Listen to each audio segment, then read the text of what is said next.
if I wanted to communicate with the universe, I think I would like to know how I go to get intuitive, how I go to get my intuition, divine intuition, because intuition should be always divine. An intuition that's not divine is not intuition, it's just exchange of thought forms. There is a big difference in exchanging thought forms in the ether, in the universe, or getting a divine intuition. Most of us, we exchange thought forms with the universe. Because where the thought forms are? In the universe. So if they match your thought form, come back to you, and you got something, and you think, oh, I have this intuition. Divine intuition is a perception that we have from our right hemisphere. So you perceive this divine intuition that go to vibrate your thalamus and your pineal. And it doesn't have anything more beautiful than this, because the thalamus is not any more than the gland that holds part of your memory. So many traumas, many conflicts that we have, through the thalamus, we can heal people vibrating, because the higher intuitive moment can happen to us through this gland. So the right hemisphere passes this to us, and this moment it's sacred. It's sacred because doesn't have, I wrote here no reason, that means doesn't have any question. And that's something that we have to be starting using to ourselves in the process of healing. To understand that the mind, the intuitive mind, has many different ways to interpret and receive intuition. But like I said in the beginner, we have to create divinity to us. If you go to be intuitive, you don't want it to be telepathic. Telepathy. Oh, I was thinking about you. Oh, the phone rang. Oh, I was thinking about you. Telepathy. I don't want this. I don't need. Right? What go to prove to me? What is doing good for me? How this go to vibrate for me? It's just, nice way to make a compliment to a friend and say, oh, I was thinking about you. And was true. And was telepathic. Was transmission of thought forms, telepathic. But I want the divine intuition. I wanted to have this presence in my right hemisphere that I feel, and I don't need to verbalize. I don't need to bring this out. I don't need to comment. I don't need to share, because I'm divine. And it's just the moment that is required for you, and we don't understand that those moments are so powerful, is our mental power. Those moments are so powerful, they came with so much power that they can heal us. That's the divinity. So what we really want, we want to have those moments. How we going to be able to reach these moments? It's a big journey, right? So you cannot expect to have this if you are still dealing with this, right? If you know your actions, if you know your reactions, if you know your conflicts, if you know resistance, and you know your memories from the past, And if you are not able to reprogram, I like this word when it was in the paper, reprogramming you, the transmutation, if you still have the concept of time, I'm exercise, and not change. I would tell you, don't exercise. Do you know how we push ourselves for one mechanism that is not necessary and is forcing ourselves, is forcing our nervous system, is forcing our divinity. When we in reality we have just to contemplate. Contemplation is a way to get here. You just contemplate. Without the time, without the expectation, without the attachment, but time is essential for us to let go and not frame, not say it has to be, if it doesn't happen,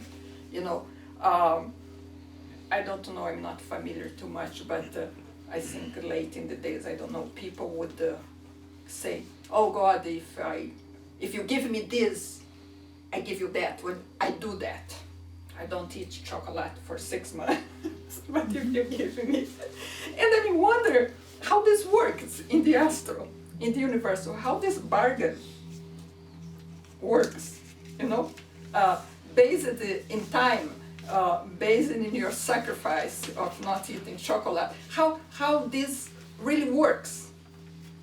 And after we are mad at God because God didn't listen to us, doesn't have anything to do, because soul has access to everything. What we have to do there is just to be present within our soul. So if we wanted this intuition that go to the right hemisphere and go to vibrate the thalamus and pineal gland. What is the pineal gland for us? What the pineal gland does for us spiritualists? It's a third eye. Third eye is the third eye. And why is the third eye? Because they said so, right? Intuition. Very powerful. Yes. So it's related with the intuition, is what we project, and what else?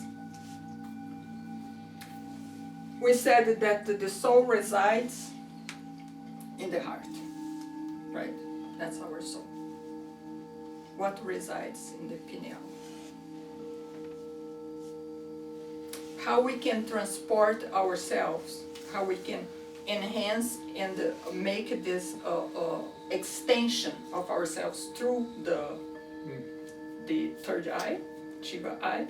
How we can do this projection? Who has the ability to do this expansion? Who has this extension cord? Universe. But the universe is there waiting for you. Okay. You have to start here. Your In soul. this end, who is there doing this and projecting? Our soul, ourself. Soul is here in the heart. The will. You sat there with your Is soul. the will? Your mind. Will, it's there. Will is there. Will is there. Let's go to the will is there. The transportation is there. What else? Mental. The mind is there. But what is sitting there in the pineal gland? You know that the Kundalini is sitting in the root chakra, right? Everyone knows that. No one forgets this, right? Crown. Hmm? The crown. The pineal is the spirit. Downstairs. It's you. It's the process of evolution. How much you do with your spirit, how much you let your spirit, the soul is intact, the soul is perfect, the soul doesn't need, we talked about this, the soul doesn't need anything. The soul is done. It's perfect. What it needs to evolve is the spirit.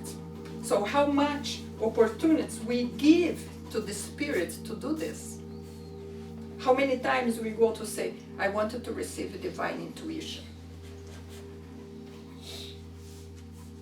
You put yourself there, and prepare yourself. It's like, so the spirit is always waiting for opportunity to evolve. And us, with our personality, we don't give the spirit these opportunities because we are so busy with the time. Right? But the spirit wants, and the spirits feel. We have to understand the process of healing. The spirit can just live in a healthy body. You go to ask me, maybe one day, why all this if we are just a soul? Why we have to take so much care about our physical body? Because those is our lines that attach us to the universe are all related in our physical body, our systems. And because the spirit, to evolve and to accomplish their journey, they need a matter.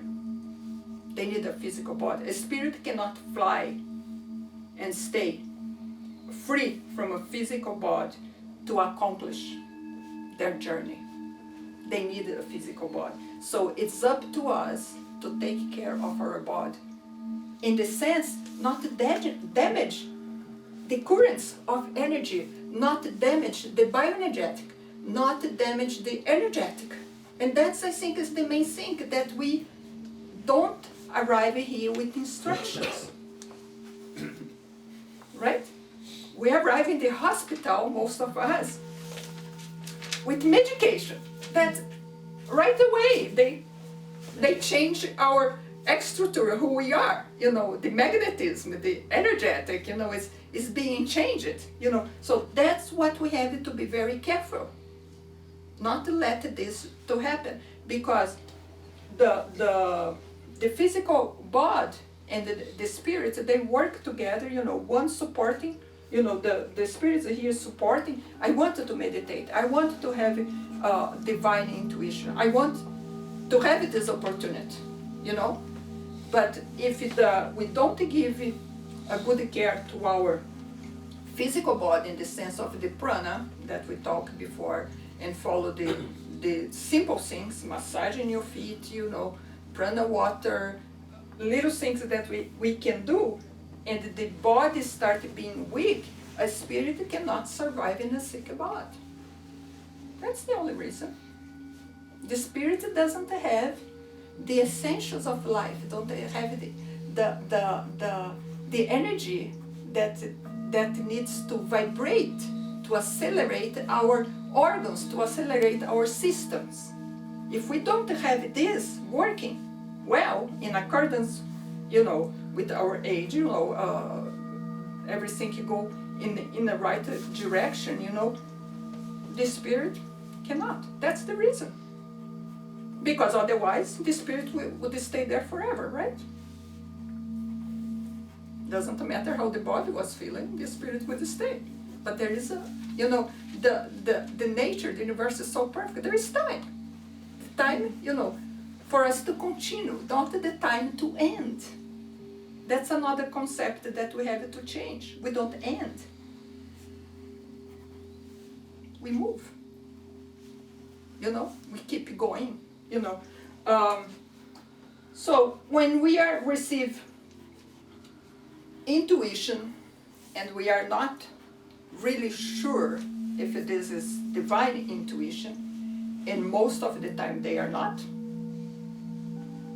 because like I say, we have to prepare ourselves to receive divine intuition. You have to be in a state that you receive divine intuition. You go to receive some intuition that will come to you, to your subconscious, and you be an unpleasant energy. You'll be an unpleasant experience. It's something that even you have to tell someone.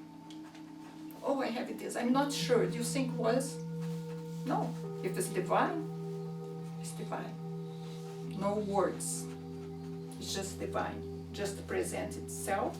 You feel all your system, all your nervous system is being healed by this divine intuition, this moment. And go straight to the left hemisphere. If it's not pleasant. Go straight to your left hemisphere, to your hypothalamus, and you'll be defined, you'll be, what I wrote here, hemisphere, I believe, and you'll be defined by your personality. And the level of this intuition, that is going to your subconscious, it's so familiar with your personality. That's why you recognize that you had an intuition, because it's a commonplace. Oh, I hear this voice. Oh, I had this feeling. Because that's your natural process of your mind. It's conscious, you are conscious about, but go to the subconscious, because it's the subconscious that receives unpleasant intuition. Okay? I would say negative. No, it's just unpleasant intuition. And that's the one that you have the need to talk, that's, and there is the other one, that the difference, is stay in the right hemisphere, in your thalamus and pineal, and this is vibrating, and we know that all the intuition that we are talking here in a more advanced way to see things, that most people would say, I'm so intuitive. And I would say, no, you are not so intuitive, because that's not exactly the way this works. Doesn't exist a person that is intuitive. What exists is a person that is related to their own divinity and is able